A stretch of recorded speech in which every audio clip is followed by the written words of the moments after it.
जो आज में हम वाक्य रचना के बारे में पढ़ने वाले हैं। उदाहरण देखो,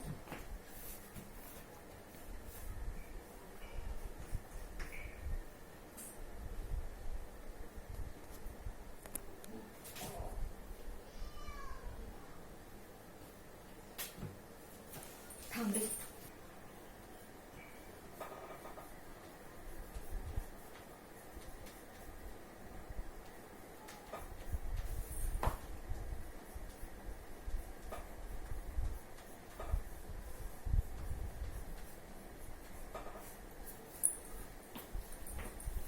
कल रहे हैं आ नाना जी मेरे। देखो, इस उदाहरण में हमें कोई अर्थबोध होता है क्या? नहीं। क्यों नहीं होता? क्योंकि यहाँ के जो शब्द है वो रहे हैं आ नाना जी मेरे। इस उदाहरण में हमें कोई अर्थ बोध होता है क्या? नहीं होता है। अब नीचे वाला उदाहरण देखो, मेरे नाना जी कल आ रहे हैं। इस उदाहरण से हमें अर्थबोध होता है?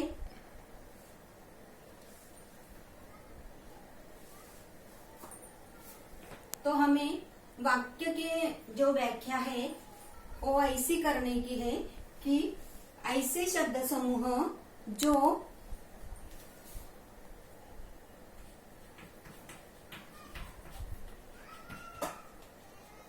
पूरा अर्थ स्पष्ट करते हो।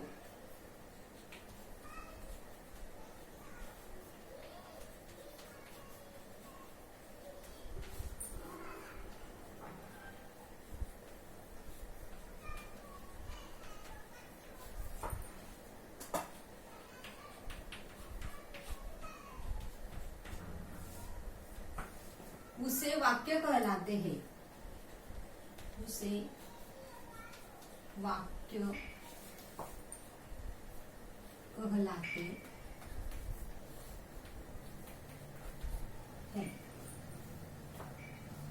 ऐसे शब्द समूह जो पूरा अर्थ स्पष्ट करते हो उसे वाक्य कहलाते हैं। वाक्य के दो अंग होते हैं, दो खंड होते हैं, एक उपदेश और दूसरा विधेय। वाक्य के दो खंड होते हैं,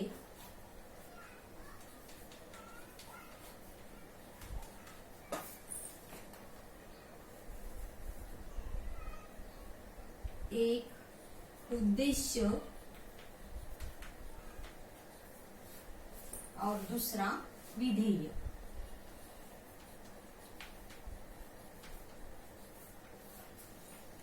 हम सबसे पहले उद्देश्य के बारे में पढ़ेंगे।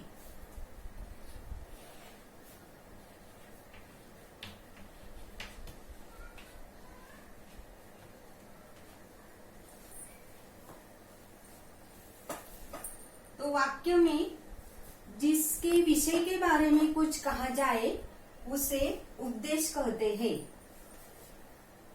वाक्य में जिसके विषय के बारे में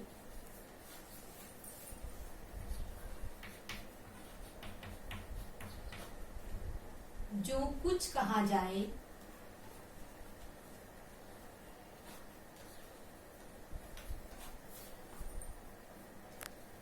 वाक्य के आरंभ में आता है। उद्देश्य वाक्य के आरंभ में आता है।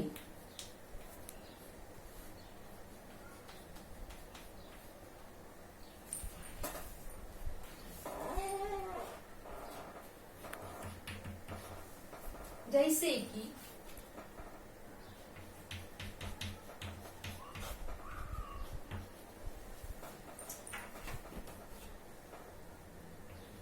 पहला उदाहरण, राम एक प्रतापी राजा थे।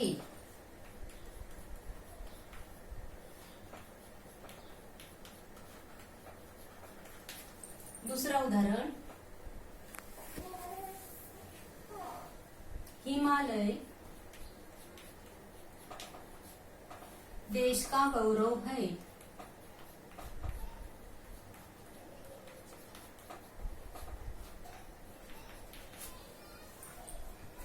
राम एक प्रतापी राजा थे। ये पहले उदाहरण में उपदेश राम, क्योंकि राम के बारे में यहाँ कहा गया है। और दूसरे उदाहरण में हिमालय देश का गौरव है।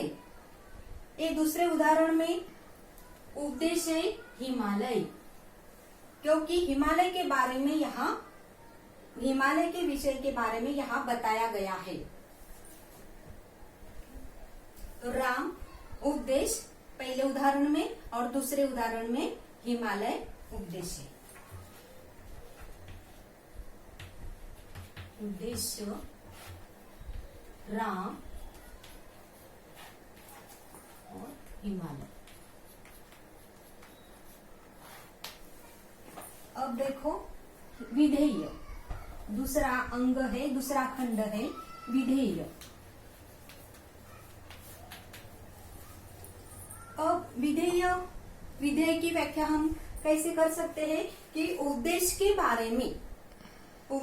बारे में जो भी कहा जाए उसे विधेय कहते हैं। और विधेय हमेशा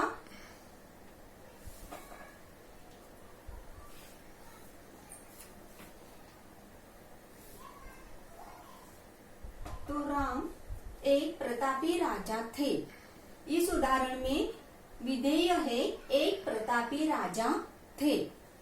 और दूसरे उदाहरण में हिमालय देश का गौरव है। इस उदाहरण में देश का गौरव है, एक विधेय है। उपदेश के बारे में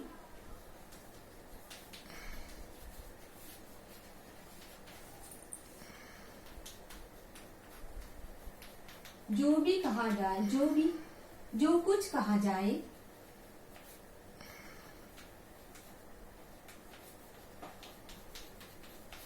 उसे विधेय कहते हैं।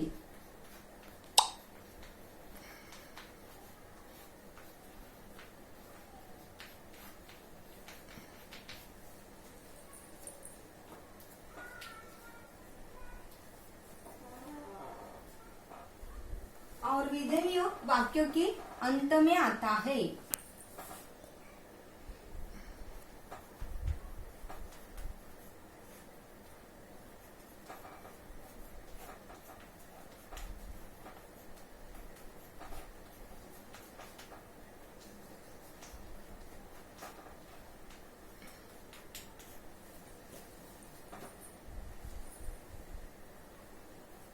ठीक है, तो अब यहाँ इन दोनों ही वाक्यों में राम, हिमालय, ये दोनों उपदेश और एक प्रतापी राजा थे और देश का गौरव है, ये दोनों विधेय।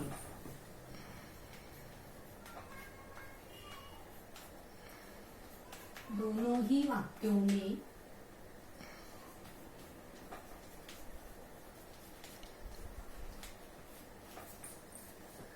राम,